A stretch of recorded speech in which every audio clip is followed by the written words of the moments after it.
This is a video of Douglas Murray chipping in on Zohran Mamdani. Let's take a listen. You say communism is not spreading, but there may be socialism spreading in New York City. I just heard this news. That the next mayor of New York is Zohran Mamdani, who is most likely. Is it definite? It's not definite, but that's what all the indications are tonight. What does that say about the city that you live in, the largest city in the country, the state of the Democratic Party? It's heartbreaking. I love New York. It's one of the great cities of the world. I moved there 5 years ago, and this news that we got a few minutes ago, if it is confirmed, I don't know, maybe I'll move to California. Got plenty of room here. But I'll tell you. Gavin Newsom welcomes you with open arms. I'm not sure. He might not count me a win. But if I may make a serious point about this, there are many unlearned lessons from history, and there are many unlearned lessons from the 20th century. But the biggest unlearned lesson is this, and it's played out in this race. Consider the fact that in the middle of the 20th century, there were two horrific death cult ideologies: Nazi fascism, Soviet communism. These both caused more death than any other ideologies in history.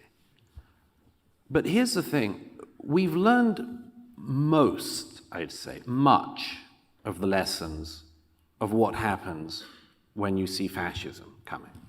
I mean, everybody thinks they see fascism everywhere. Maybe that's just an early warning system, and sometimes it's just people who are hysterical. But pretty much, I think, in the West, particularly in this country, we know what fascism looks like. We know what a far-right ideology looks like. We know, for instance, that if people start playing dark games of racial superiority and things like that, we know, we have inbuilt a don't you do that again, we know where that leads. Mm-hmm. The great unlearned lesson of the 20th century is that the left, by comparison, has never had such a reckoning moment. Whereas we know how you get to Auschwitz, roughly, pretty roughly, but we know. How do you get to the Gulag? I mean, you get there somehow, but the left, and I think the broader culture, has never worked out what the gradations of this are, so that you have, let's say that's the political center. Sorry, I'm doing it the wrong way around for you, but let's say that's the political center, and that's the Gulag. You go socialism, communitarianism of some kind, collectivism. And all of these are still totally acceptable parts of the political spectrum. But like somewhere you get to the horrors of communism, somewhere you get to the horrors of the 20th century in Central and Eastern Europe and many other parts of the world. How? Where? Where's the point? Yeah. And that's where somebody like the man who I hope is not, but maybe the mayor of New York, that's where they play around. They play around in this incredibly dark, unclear territory, which their political side has still not properly litigated. Yeah. And so they can say things like, you know, I'm a socialist. A democratic socialist. A democratic socialist. Find me anywhere in the West that would accept somebody who called themselves a democratic fascist. I mean, find me that person. Of course we wouldn't. We wouldn't tolerate that for a moment. Nobody would vote for that. I mean, like 5 nutters somewhere on the Upper East Side, maybe. But no, that wouldn't get any popular play. But democratic socialism, oh, it all sounds so nice. Oh, okay, in which case, at what point do you get to the not nice bit? You know, the real test will be if Mamdani is officially elected, and that's it. And we see what happens to the Jewish community inside of New York City, because he was asked a question on an interview on a panel a few days ago, and at the end of it, he was posed the question of will he go visit Israel during his office time, and he said, "I don't need to go to Israel to support the 5 boroughs here in New York City where Jews live. I'll make sure to visit them." We have this on record.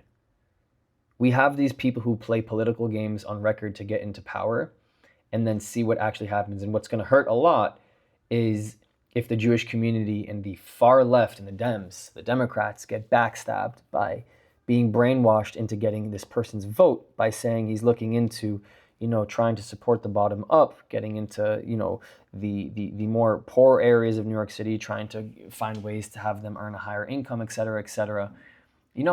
You ask me, guys and gals, like, I'm somebody who just always says that I think politics in general is just a bunch of bullshit corruption. And I really this is why I don't vote, it's just all bullshit.